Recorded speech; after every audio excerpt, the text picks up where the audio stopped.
લક્ષ્ય ન્યૂઝ, એક નજર, એક લક્ષ્ય. સાણંદ નજીક એસએમસી દ્વારા રેનિંગ રેડમાં સાણંદ પાસે એસએમસી રેડમાં મોટી માત્રામાં વિદેશી દારૂ ઝડપી પાડ્યો. સાણંદ બાયપાસ પાસે ટેન્કર રોકી તપાસ કરતા વિદેશી દારૂ ઝડપાયો. IMFLની ટોટલ 3605 બોટલ ઝડપી પાડી, જેની કિંમત 23,36,009 થાય છે. ટેન્કરની કિંમત 5 લાખ તથા રોકડ 1850 જપ્ત કરેલ છે. કુલ રૂપિયા 38,42,859 સાથે મુદ્દામાલ જપ્ત કરાયો. માંગીલાલ એસો, હરેશ ચંદ્રમાજી બગુડા બિશ્નોઈ મુખારા રાજસ્થાનનો ડ્રાઈવર છે.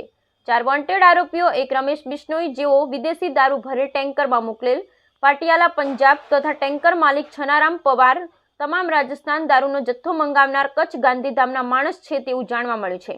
તમામ મુદ્દામાલ સાણંદ પોલીસ સ્ટેશને લવાયો. બ્યુરો રિપોર્ટ, ગુલાબ બૌદ્ધ, સાણંદ.